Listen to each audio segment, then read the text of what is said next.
There's a lot of mystics on the internet. Shout out and much love, you crazy fools, that could use dusting off a textbook or two, warmly, without judgment. And secondarily, there are certainly a lot of scholars in academia who would be well served by eating a mushroom. So I'm trying to bridge those two worlds. I'm Bob Peck, and this is Karmic Relief. My background is in documentary film and comparative religion. I wrote a book called Original Sin is a Lie: How Spirituality Defies Dogma and Reveals Our True Self. It's an interview show where I talk to spiritual teachers, activists, scholars, people that live within these traditions and also appreciate the overlap. What happens when you start to get activated internally, that makes you activated in a compassionate way in the world. I'm thrilled to be talking to fantastic, inspiring human beings. I have to do much less work, which is nice because I'm just asking them questions about their story. It's a life hack. Hi. I hope you'll enjoy these explorations, these really excavations, and the ones I've filmed so far. They've all been really beautiful and deep and lighthearted. So please enjoy Karmic Relief. I'm Bob Peck. I wrote Original Sin is a Lie, and now I'm asking a bunch of questions to intelligent, compassionate humans. Stephanie Brinkerhoff is an ex-Mormon on mushrooms. Not all the time. Really, just one important time. She took 1 gram of psilocybin and saw through the illusion of the Church of Latter-day Saints. She left the Mormon church and changed many things in her life. Stephanie's hilarious, authentic, humble, and continually seeking on the path. After Mormonism, she carved through New Age and got some battle scars from our people, too. She's a certified Jungian Life Coach and helps people navigating the difficulty of leaving faith traditions. I went on her podcast, Mormons on Mushrooms, last year, and this year I had to have her on mine to share her story. It is riveting, and she's wonderful. Enjoy. I would like to go through your story. Okay. I mean, we can just start with when the mushrooms hit in the pews. No, I'm just kidding. Well, I mean, that's early. It is early there in your story, but we're internet buddies. You came to Austin, we hung out, which was really fun. But you have a disappearance of the universe verse tattooed on your body. Yes, I will say that that's not from that book, though. It's from a poem. It's from a poem. Oh, okay. It just happened to me. That's spiritually, mystically cool, though. Hafiz. Is that how you say that guy's name? Yeah. It's a poem from him. That's amazing. Yeah. Respect. Making the dream happy. Yeah, basically, yeah. And you had me generously on your podcast, which you're a co-host on, which is Mormons on Mushrooms. And essentially, you, just in a nutshell, you came from fundamentalist Mormonism, maybe not the extreme LDS, like living in the country, right? Yeah, but like not polygamous, but like big city Utah Mormonism. Yeah. And you experimented with psychedelia. And now you're just wading in the cosmic ocean of the great mystery I here know. with the rest of us. Against my will. You had nowhere else to go but the great mystery.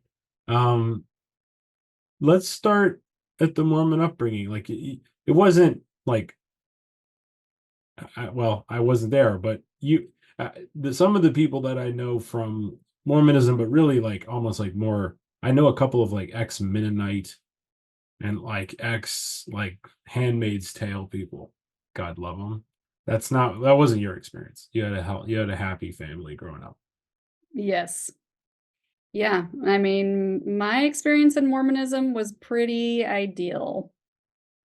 I feel like a lot of people, I don't know, when I hear stories of other like Christian religions, Mormonism seems pretty um it's interesting because in some ways it's a little bit more insidious because everything's kind of buried, like they're not on the surface telling you that you're going to go to hell.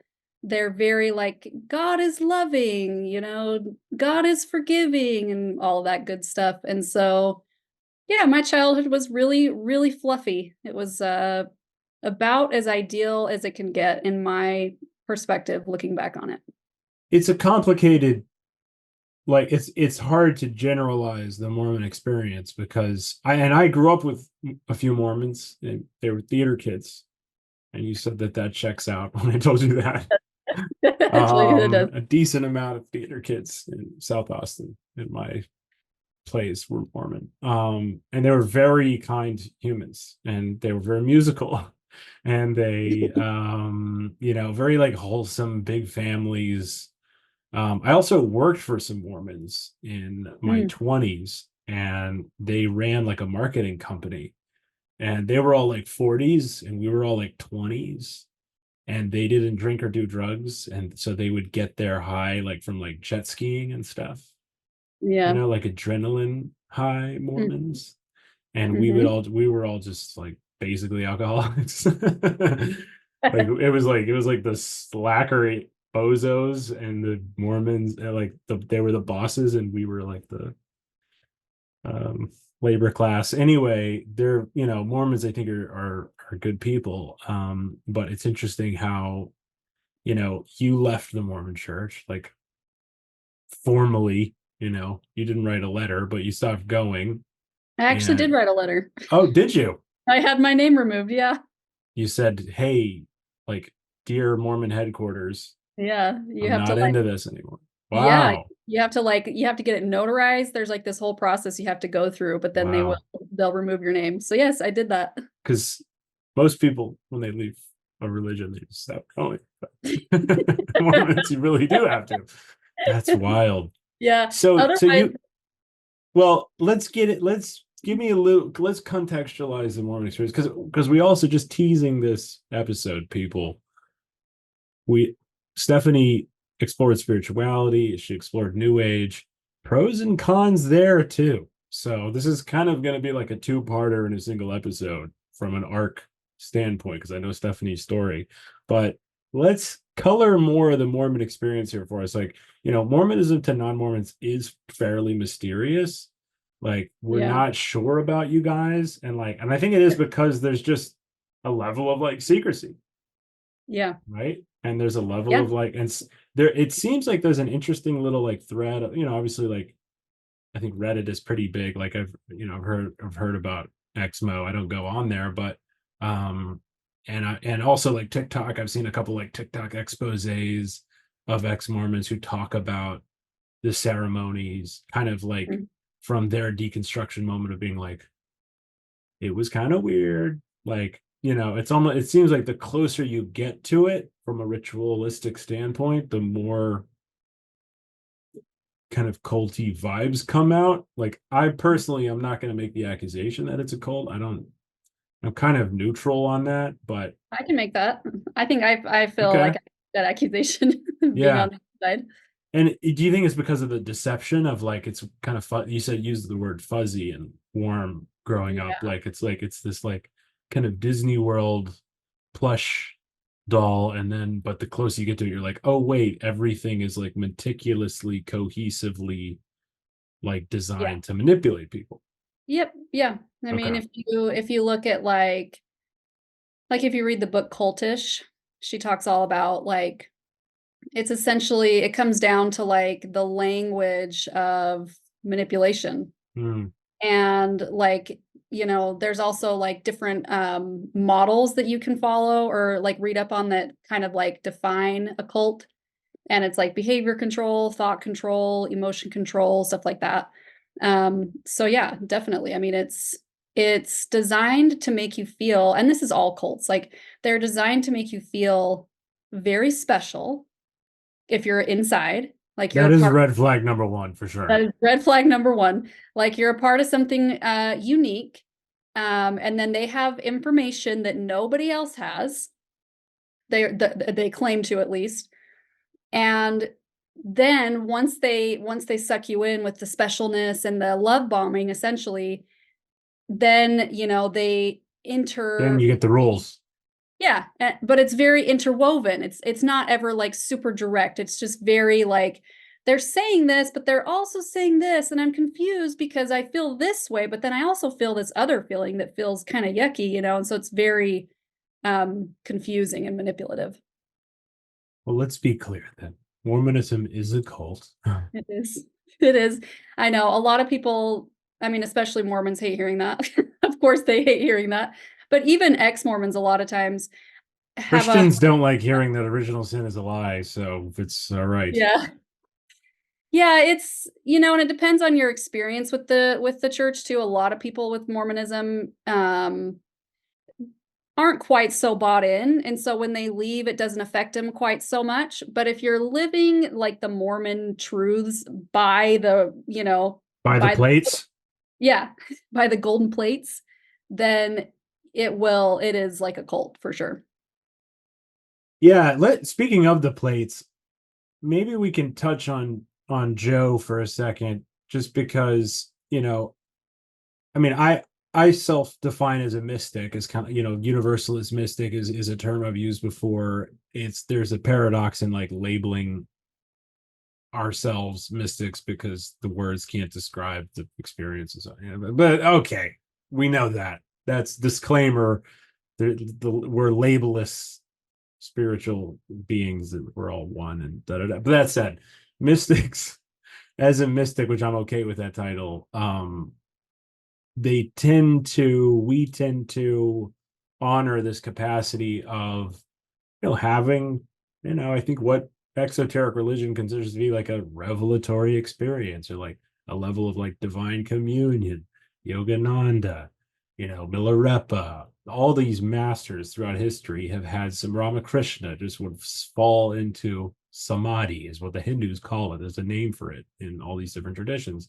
And so when I first heard about Joseph Smith having that experience, not knowing about, all these manipulative practices from the institution and so on, all these years later, it sounds like he has a complicated history actually too, in his as an individual. But the way this whole thing started was in the 1800s. He's on the East Coast because he has to Exodus. He's on the East Coast and has a experience where he's allegedly shown kind of the true history of Christianity in America, right? That's given to him by an angel, and they're written on these plates. It's kind of a Moses like, the tablets on the Mount Sinai, it's kind of moment. Right. And like, as someone who's open to kind of metaphysics and mystical experiences, like that's actually not that far-fetched to me. I'm sure that the ex-Mo community, finds the whole story laughable. Yeah. But is he a fraud, essentially? I mean, is the roots, are the roots poisoned, or is it just the fruits? It depends who you ask. Okay. Most ex-Mormons would say he's a fraud, that he made the whole thing up, that it was all a scheme for power and money and women. And, there's a whole slew of people that think that he did mushrooms and that's how he had the vision that he had. And there's all these theories around that. I tend to be more on the side of he had some sort of something, even if it was just like an insight, a mystical insight. And then from there, ego got a hold of all the, that to me doesn't seem that far-fetched. Right. I think that's probably true. It's like spirit can come in, or the higher information, whatever you want to call. My Apache teacher, rest in power, who passed away last year, Richard, said he would call them the grandfathers. I mean, there's all these different terms for spirits, or beyond the body, information being passed, or insights being passed, with somebody's clairvoyance and mediums. All that. Yeah. There's no shortage of this stuff. And so, yeah, I think that there is a level of like, that could be a pure transmission, but then what do you do with it? You know, do you do it to serve humanity? Do you do it to serve yourself? Do you become, you know, like, is it kind of, is it a power grab? And it sounds like Yeah. probably was. I think too, a lot of, transmissions can come there. It's like even the moment they come in, it's being filtered through ego, like I see this a lot in the new age community where like people are doing psychedelics or having their experiences that they have or whatever. And they're like using those experiences to justify something that's very toxic, So it's like, if you don't have any emotional maturity, your spiritual insights are going to do nothing for you. And so, Joseph Smith supposedly was 14 at the time. And it's like, if that legitimately is true, that this 14-year-old was getting some sort of spiritual insight, of course, it's all going to like be filtered through a 14-year-old's brain, which who the hell knows what that's going to turn into. I'm not listening to a 14-year-old having a mystical experience. They should be playing Fortnite like every other 14-year-old. That's very well said. And so you're growing up unsuspectingly in a cult. Yeah. It's a happy religion, happy family growing up. How were you introduced to mushrooms? Like, what age were you when you took them, and you went to church? I mean, I don't want to spoil the story here, but So, well, so the first time I did mushrooms, I didn't go to church, but I have taken mushrooms and gone to church before. But the first time I took them, I was probably 33. I was 33. I should be able to remember. Jesus on the cross. It was my Jesus year. Yeah, I should remember that.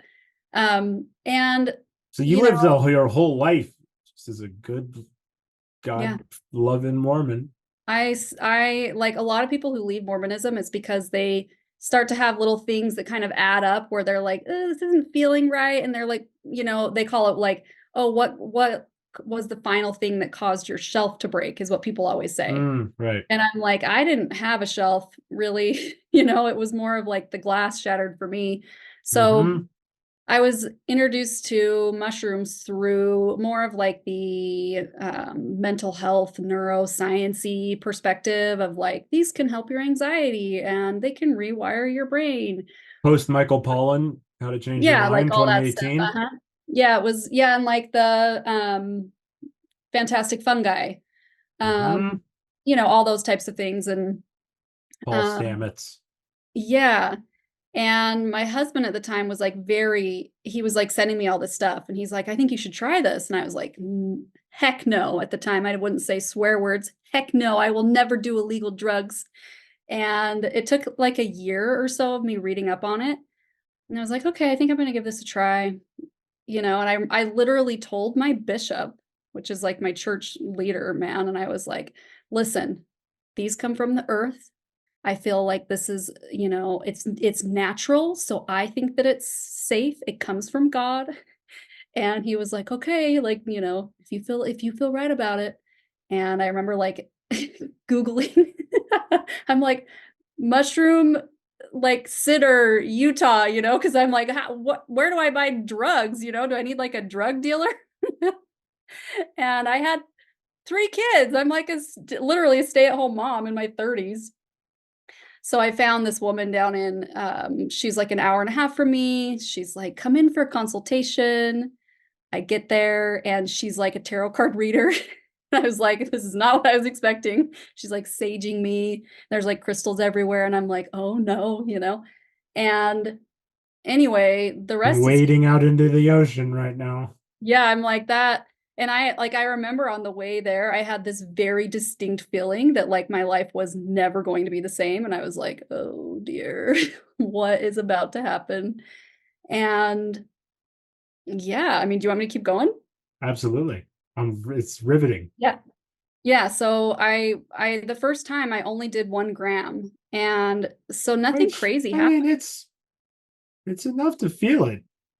It was enough to feel it. Terrence McKenna would be disappointed, but that's okay because, I mean, for anyone that's unfamiliar, 3.5 grams plus is considered like a legendary or heroic dose. Yeah. I mean, I think considerably more than that is like quote unquote heroic, but like a good amount is like 3.5. The most I've done is like 2 and change, Yeah. which is I still think about. You said you're still thinking about yours. It's like nowadays I'll just take like a third of a gram, and I'm like the happiest dad at the playground.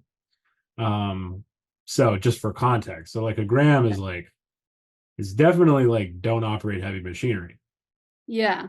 Yeah. But it's not like I wasn't having like visions, and I Right. was definitely still aware of where I was, and nothing really crazy happened. I sat there with this woman and talked to her the whole time, and saw a couple shapes maybe. And then it was afterwards that they did quite literally change my mind. And Wow. within the next, it was pretty instantaneous. Like within a 3-month period, and this is going to make me sound like an insane person, but it really was insane looking back on it. In a 3-month period after doing mushrooms, I had gotten divorced and left Mormonism.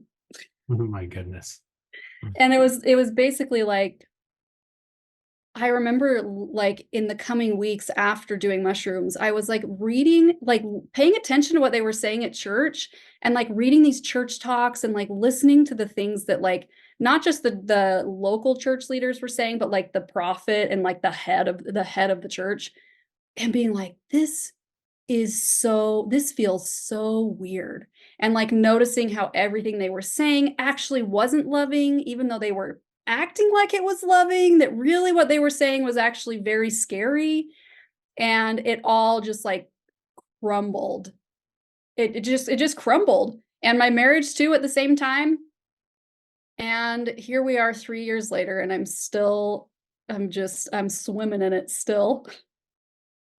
Well, it takes a lot of courage to make those choices to, see an unhealthy environment and leave Yeah. from it. So, I love to joke around with you. You're hilarious. Like, I love your Instagram, and like just everything you're doing, like cracks me up. But like at the same time, like from a real place of brotherhood, like big time salute. And just like, I applaud your level of like self-awareness and like intentionality to transform and evolve. And that you set an example to me. It's like, this is possible. If there's anybody listening to this that feels stuck or feels or maybe not, like that's the why your story is so interesting too to me, because it's like you kind of were just in the like conditioning net of it all, and like you're just a good person loving God and going to it all, and then just like had this little feeling, or you're kind of essentially, you said like the impetus for it was like around mental health, so you had some level of like mental health Yeah. challenge that you wanted to address, so that maybe that was the little kind of symptom of the underlying larger issue underneath all of it that required that excavation, right? Right. I mean, I think because my external life was so good, it was like so much community support. We were making good money. We were traveling out of the country like twice a year.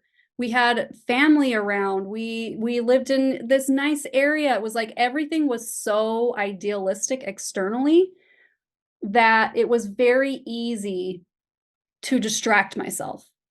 And anytime things got quiet, anytime I was just like chilling with my own thoughts, nothing to do, it was like this darkness inside of me, that I was like, Yeah.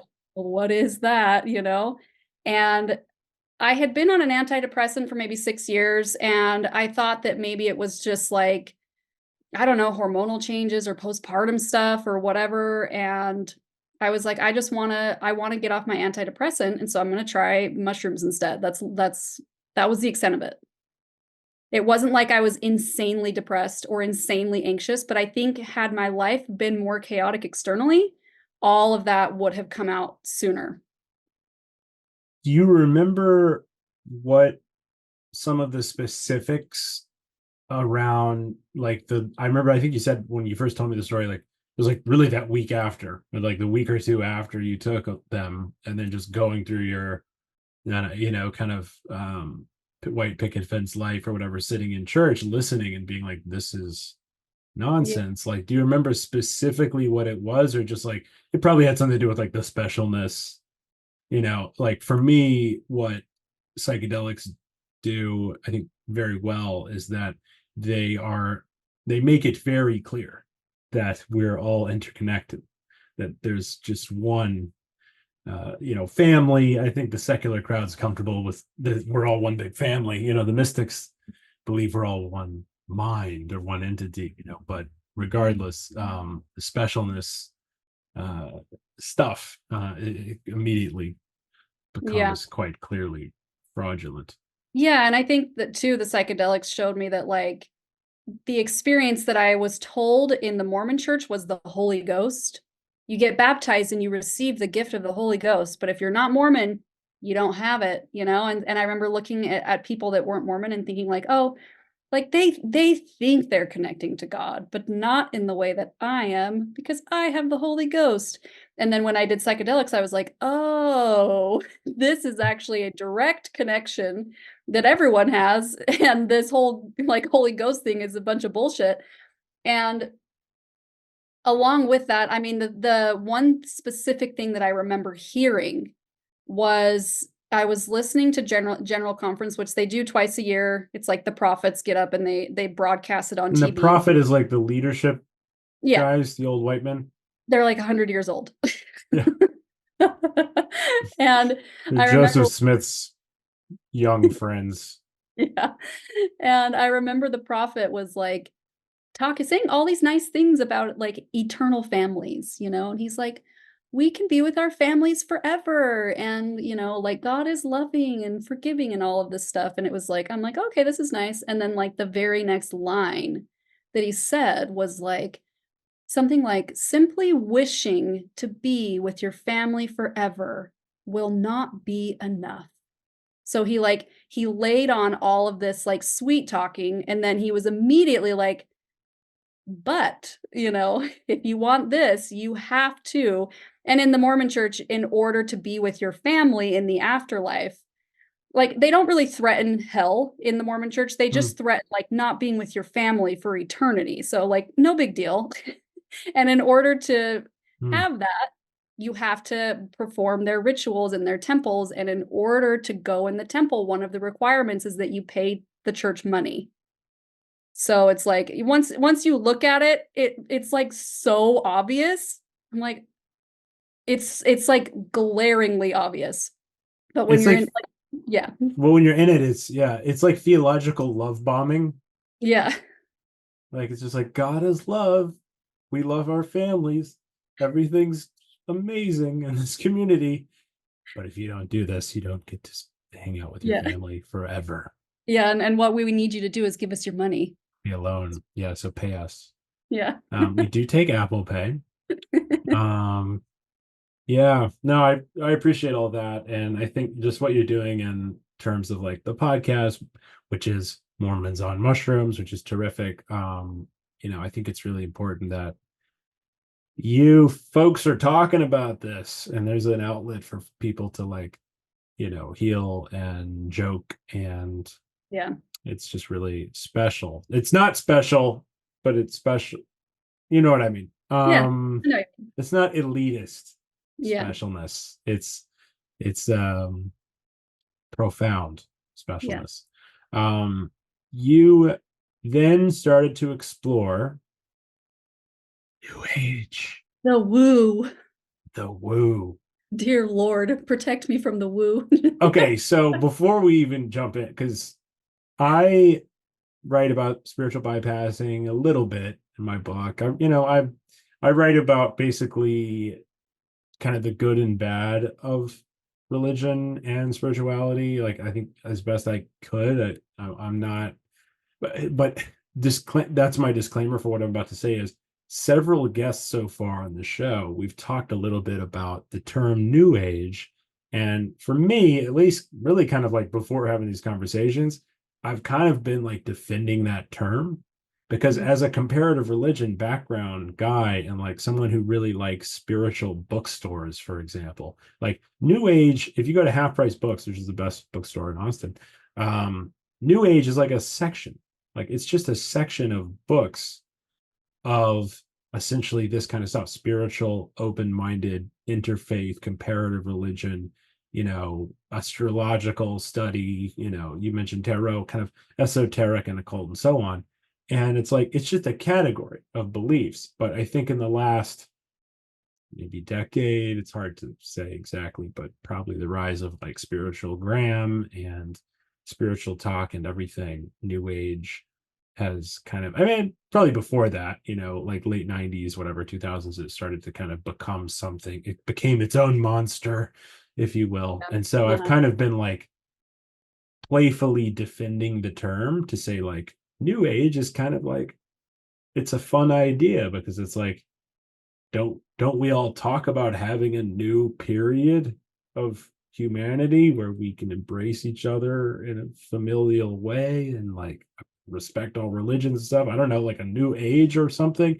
I've kind of tried to defend that, and pretty much everyone universally has been like, it's a pejorative term now. Like it's been ruined by, kind of charlatans or like, opportunists kind of people, and it's now associated with like not inauthentic spirituality. Yeah, I Is could that see your that. I experience? mean, Yeah. I feel I'm kind of the person who personally, like, I still, like, for example, I still use the word God all the time. And Mm-hmm. anybody who thinks religion is like, "Blah, you can't say God." And I'm Yeah. like, I don't care, So like, I feel like I would tend to, like, I get what people are saying, and that's definitely, I feel like, true. And at the same time, it's like, it could also just not mean that. It could also just mean what you're saying. Right. I don't have a problem with that term personally. Yeah. But you, and it's funny you say that too, because I'm very tiptoey personally around the word God. I also use it sometimes. To me, the Hindus have a lot more fun names, like the absolute. Babaji says the infinite current. I like that. The natives, the great mystery. There's a lot of really nice ones in the mystic traditions. But anyway, God is, I totally hear you on that. And like, well, what I want to get to too is like the fact that you're making content about spirituality, and like, your initial audience was like ex-Mormon, and now they're kind of like, wait, she likes God? Right. Wait a Let's get out there. second. Yeah. So yeah, it's interesting. So you're fine with God, but what was that initial kind of foray into New Age? Because I know that like you ran into some hucksters there too. Oh my, yes. I'm like, sometimes I have a hard time deciding what was more damaging for my psyche, like growing up in Mormonism or spending like a solid year in the insanity of New Age. I feel like the problem is that I went straight from being in a cult into New Age. It was literally like I was so developmentally stunted in my ability to exercise discernment Yeah. that I was just like incredibly trusting. And like, and that's interesting. One of the things they say in that book, Cultish, is like the people who are most susceptible to joining cults are the people who tend to see the good in everyone. And it's like has nothing to do with your intelligence or anything like that. It's just like how trusting you are. And I took that straight into New Age. And at the same time, there was no one that was like basically no information on the risks of jumping too quickly into psychedelics. It was all just like I feel like back during the war on drugs, it was like these are going to fry your brain and these are going to, scramble your chromosomes or whatever. And then I feel like now it's gotten better in the last little bit, but the shift has gone the other way, where it's like, these will fix all your mental health problems. This is like a magic pill. This is, whatever. Right. And so I had no warning about how You had no disclaimers.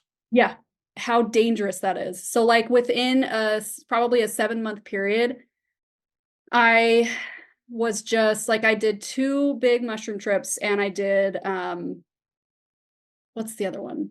Bufo, 5-MeO. Oh, the Yeah. frog. Yeah.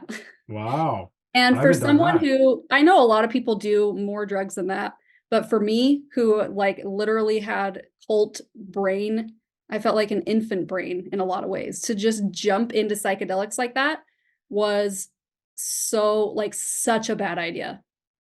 And everyone in the community, like Utah has a surprisingly large psychedelic community, underground community. And no one was like, maybe you should like slow down. And any of the people that I sat with, nobody knew like one thing about integration.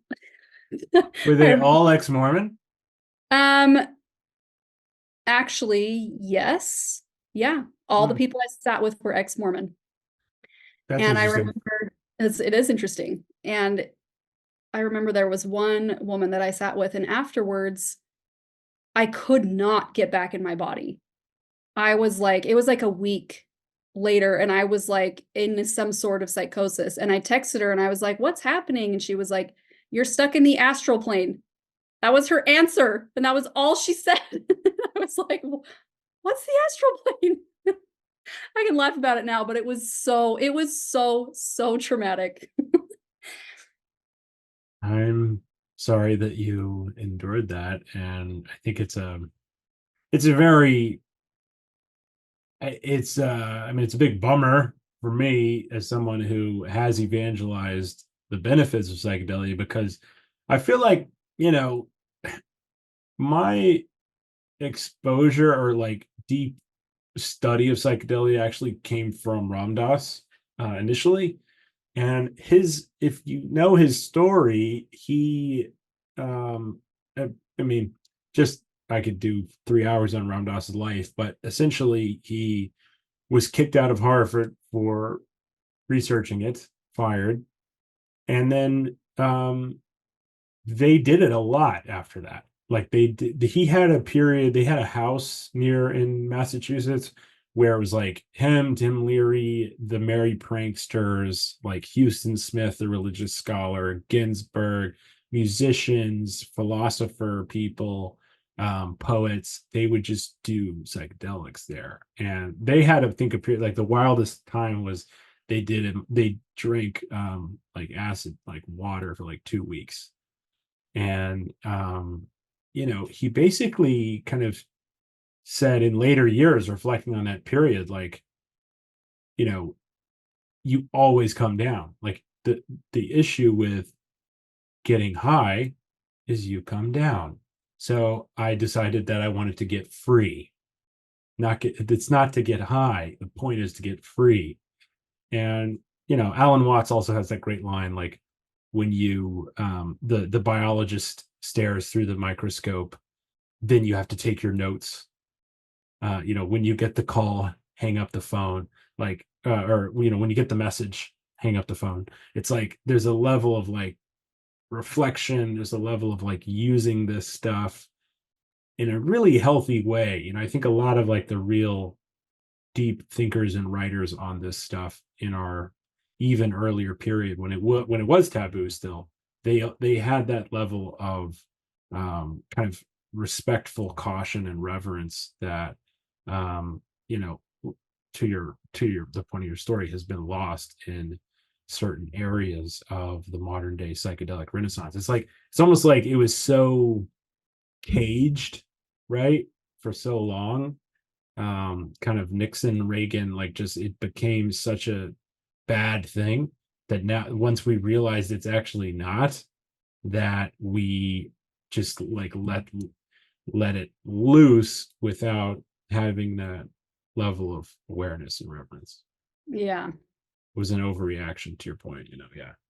Yeah, definitely. Yeah. I mean, I feel like since I had those experiences back in 2021, I've learned a ton about just all the realms of the psyche because I've been like, what happened to me? Like essentially what happened is after all those plant medicine experiences and leaving the church and just like all that basically shock trauma, that happened all at once.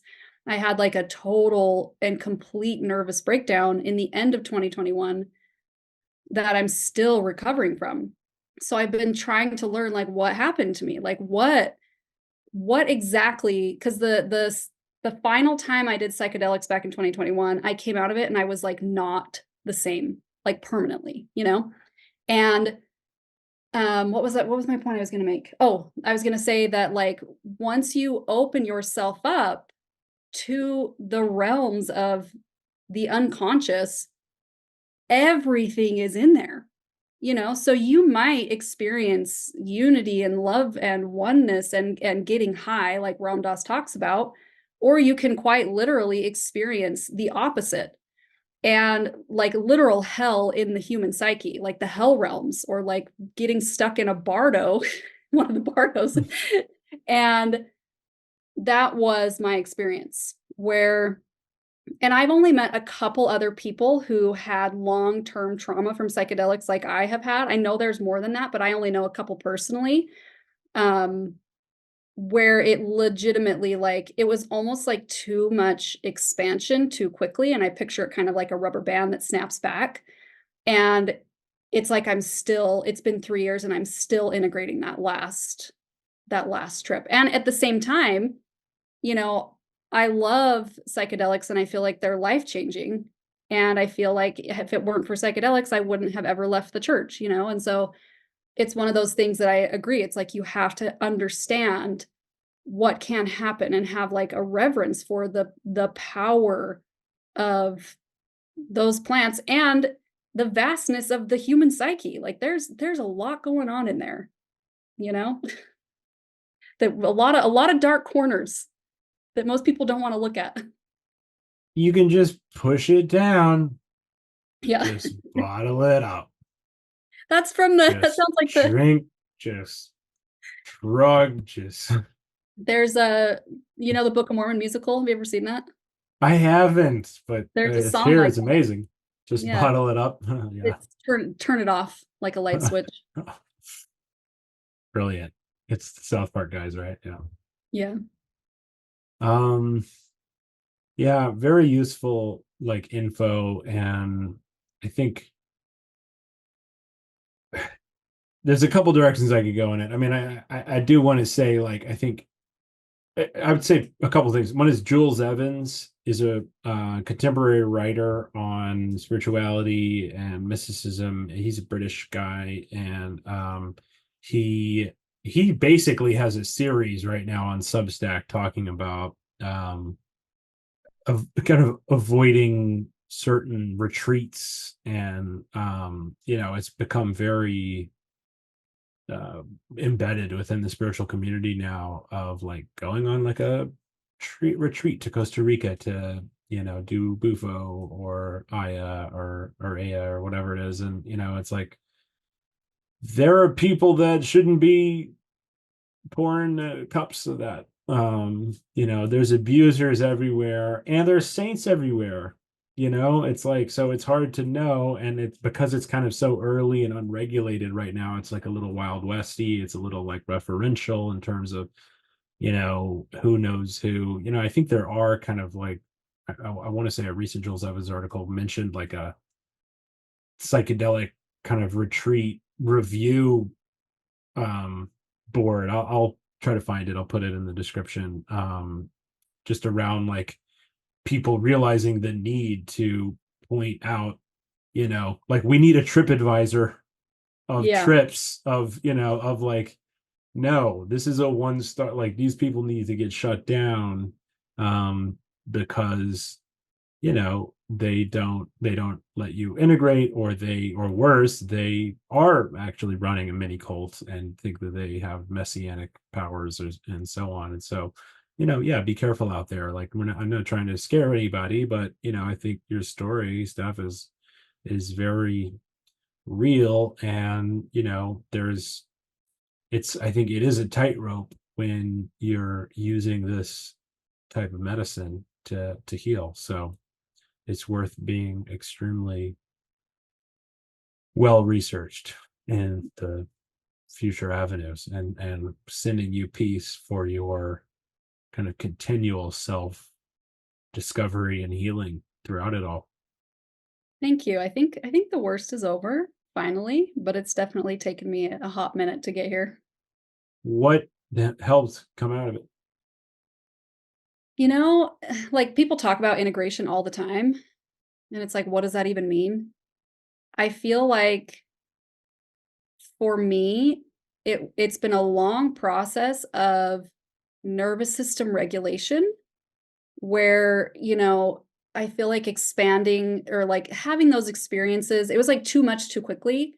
My body and brain couldn't process. It was like somatically, it sent my nervous system into haywire. And so it's been a lot of creating safety in my body. But then going along with that, it's also just been a lot of I don't know how to say it. It almost feels like a lot of growing up in a weird way. Like, how do I say this? It's almost like I feel like I had to develop the parts of me that were underdeveloped from growing up in Mormonism. It's like I had to gain a lot more inner resourcing than I had ever had before that. The inner resourcing, I feel like, is what I didn't have access to. That because in Mormonism, you don't have inner resourcing. Everything is externally resourced. And so I essentially lost all of my external resourcing and then had no internal resourcing to fall back on as I was swimming in the realms of the psyche. And so developing my inner resourcing, which that is just a long process of different types of therapy. I mean, it's different for everyone. It can be like doing parts work. It can be doing EMDR. It can be somatic therapies, or just peeling away the layers of the conditioned mind that are keeping you from your self, your true self, because that's where the grounding has come for me, is access to that. I'm trying to think if there's anything else. Well put. Yeah, it's been, and because there's a level of sedation, right, in yeah, the Mormon upbringing, not drugs wise, maybe ironically using that word, but just this level of conditioning of just kind of pillow lands where just everything is just soft and Truman Show kind of you just don't have any, yeah. You don't have the raw hard edges. My Truman Show tattoo. No, my gosh, that's awesome. Hitting the wall. Yeah, he's It's about to go so up the stairs. good. And there's the door. Oh, Yeah, it's awesome. it's definitely true though, and I feel like what was confusing for me too is a lot of people describe when they're Mormon, or probably in a lot of Christian religions, they describe God as sort of like a punishing, condemning, scary dude, But for me, Mormon God was it was essentially my own inner witness. It was like it had been framed as Mormon God, but it was this ability to witness and be with my own suffering and my own pain, and myself. It was capital S self that was framed as Mormon God. And so then when I left the church, I was like, oh, that part of me is gone, and I didn't know how to get it back. So kind of untangling that and finding that that was me all along, I guess, has been a long process, but that has been what has helped ground me a lot in my own body again. That's really great. Yeah.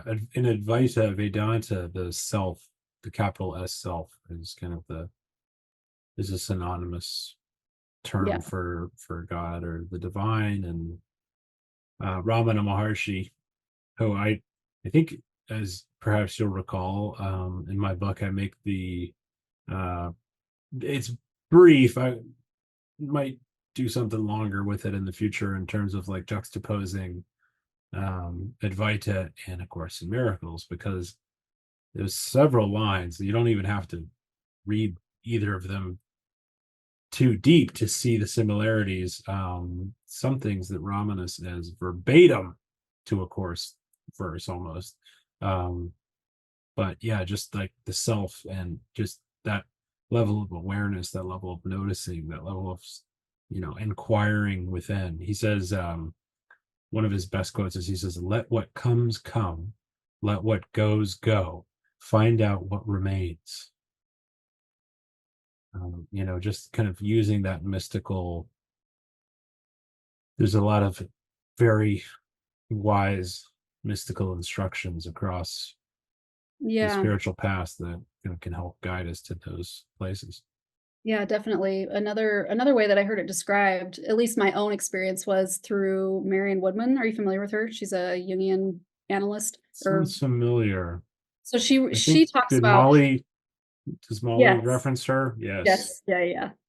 Yeah, so the way that she described this felt really resonant for me, where it's like if you grow up without access to yourself, your inner resourcing, your true core essence, you essentially have to build like a rigid outer structure of like an identity that is essentially just pieced together from your environment.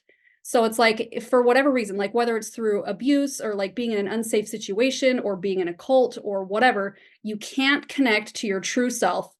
You then develop this identity that's like, I am this, I am that, I am all these things that the people around me are, that I'm being told, whatever. And it's this shell that's like encasing and hiding your true self, And so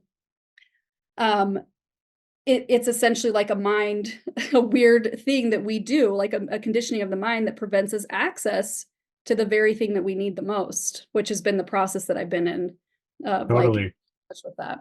That's a beautiful image, I think, in expressing. I mean, I would argue that that's a very good illustration from a mystic philosophy standpoint, and there's this term, I might have talked to you about it because I've been really into it for the last year or so. My friend Daniel Tyack, who works with emotional alchemy and has like somatic experience, the mascot.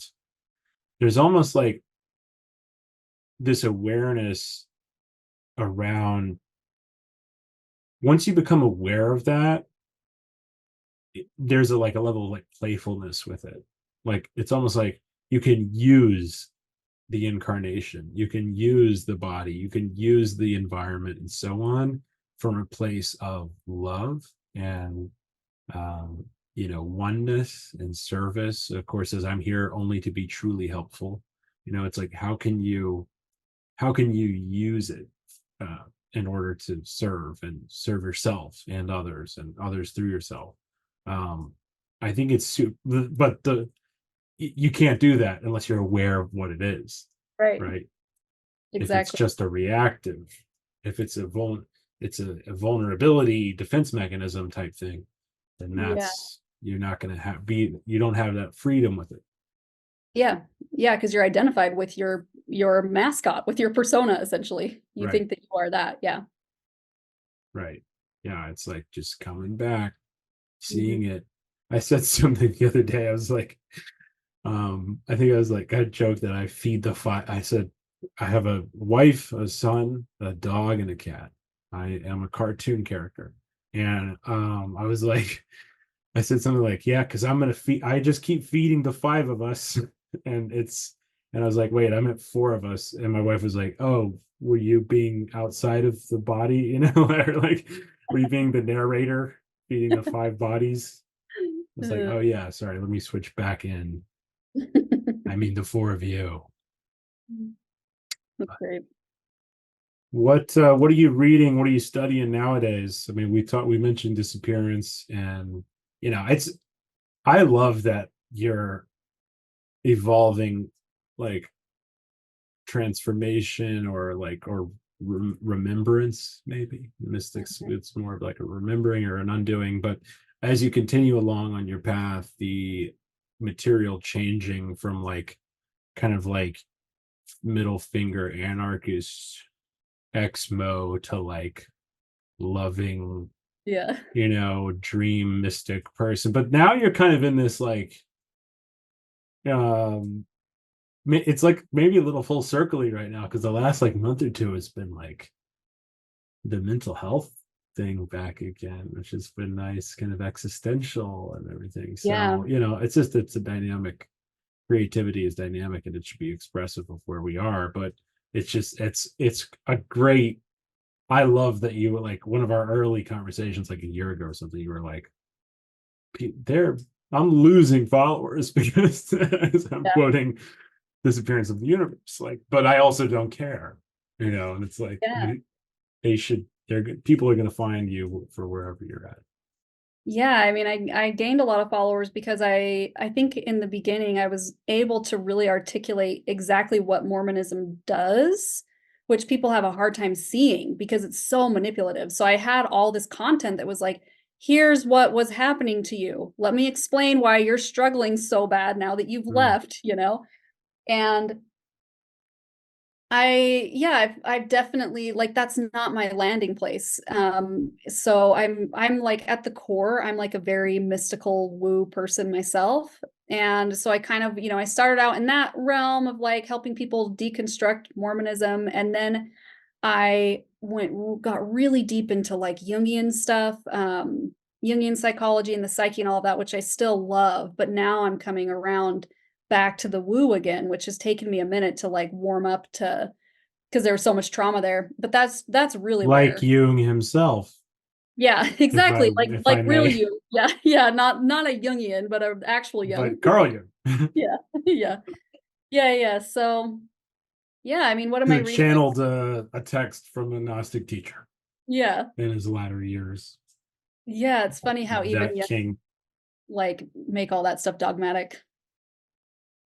Well, there's a great kind of back to Terry McKenna. There's a great McKenna lecture where he's talking to a Jungian conference, and he says, I think it's on my YouTube channel, like breaking copyright law. Anyway, he says, I like to read the Jung that the Jungians don't read. Jungians read archetypes and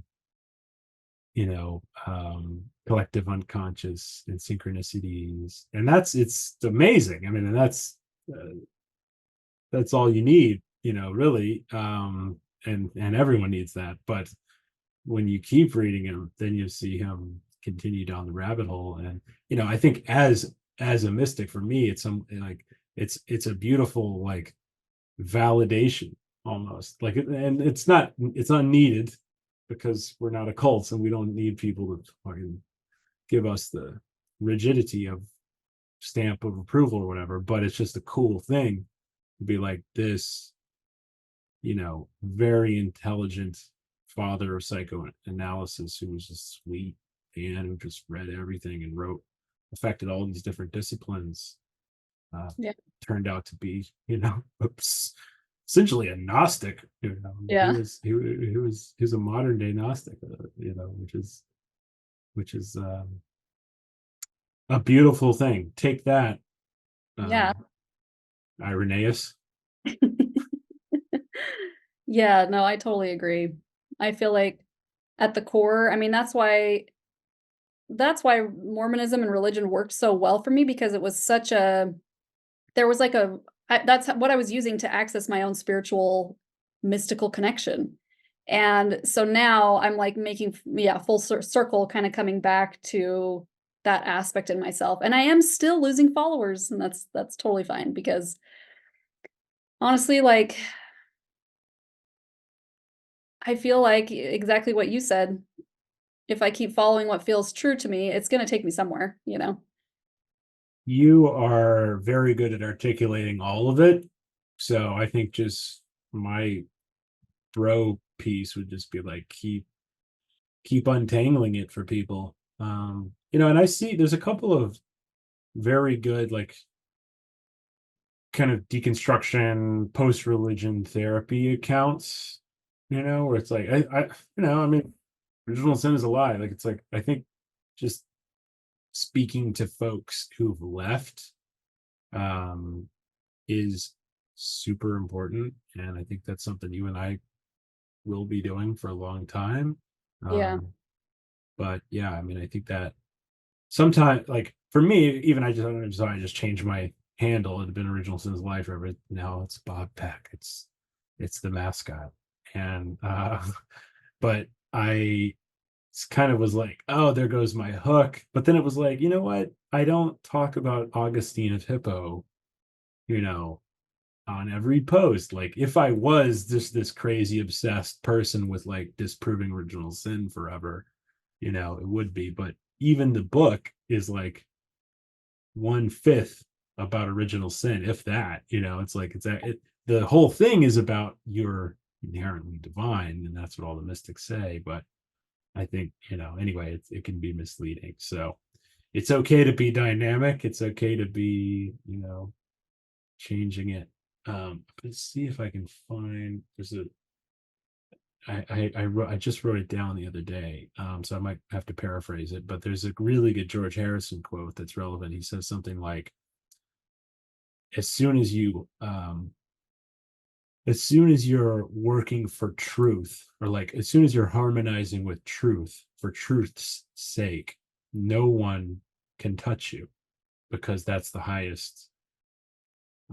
That's the highest motivation there is, or something. It's like just find yourself to that. Everything else is secondary. I love that. What are you working on? Anything? I know you're still in beauty. You're still in the beauty biz, or Yeah. you're wrapping it up? No, I am.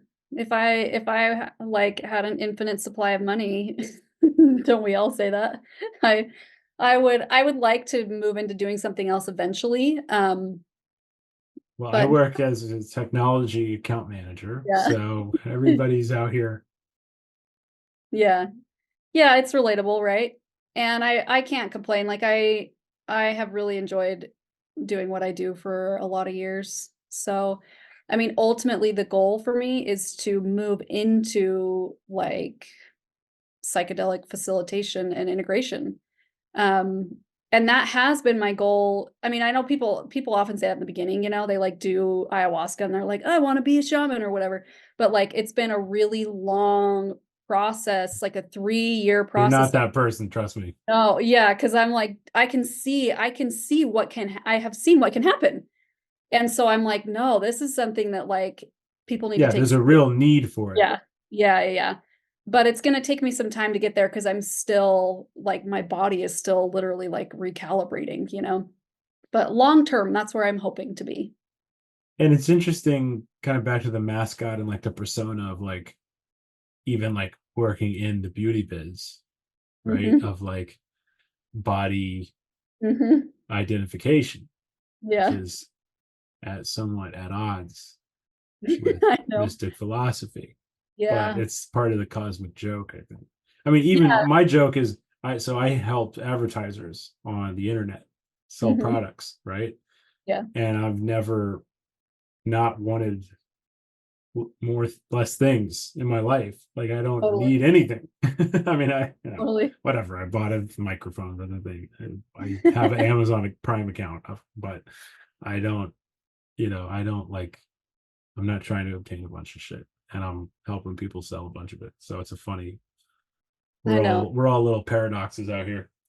I went through a phase where I was like, "Oh, beauty industry, ugh," and like, it's so superficial and fake and whatever. And like, there's definitely that side to it that is very toxic, especially with like beauty standards and the capitalistic side of it and all that. But then I got to this point where I was just like, dude, like literally, it is a cosmic joke in a lot of ways. I'm like, who cares? The people want to like do fun And things with like, can a girl look pretty for yeah. once? Yeah, Yeah. exactly. Exactly.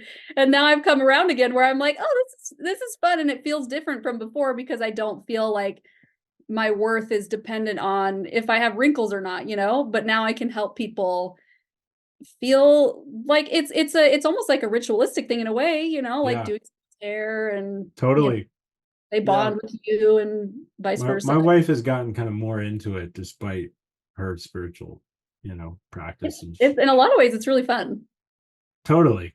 It is. It's kind of like a war paint for her, like a social situation. It's like a war paint thing. It's just like, I'm going out to like totally communicate and commune and, get revved up. Yeah. It's not so bad. I think that's the right attitude. Yeah. Stephanie B., thank you. Yeah. Thank you for having me. You write such amazing Instagram captions. Are you substacking? Are you writing a book? How can I peer pressure you into? I think I will eventually write a book, but I feel like when it comes, You're still cooking. Yeah, I'm still cooking, but I can feel it in the works. I can feel it. And are you interviewing people on mushrooms? Yeah, Mormons on mushrooms. On mushrooms. Yeah, I do that. Like, I mean, I'm just a co-host. I'm not, there's no regular schedule. So it's literally like whenever I'm like, hey, this person sounds cool to interview. So it's like every once in a while right now. I mean, single mom of 3 kids. It's one of those things that don't always have time for, but it has been really fun. And I love that podcast. And I love those guys that host. So it's been, who are they? Cause it was just on with you. Was it just us? I can't remember. Yeah. They're just 2 former Mormons as well, Mike and Doug. We become good friends, and it's a good ex-Mormon vibe because they do dive into the woo and into more of the magical fun stuff and not just like deconstruction. Very cool. Yeah. And it's like one of the best podcast names of all time. So I know, it's on mushrooms. I remember when I first listened to it, I legitimately thought it was Mormons who were doing mushrooms. I was like, oh, it's ex-Mormons who do mushrooms. But the mushrooms made them leave. Yeah, it's good. Well, thanks so much. Come back and see me. Hey, thanks for having me.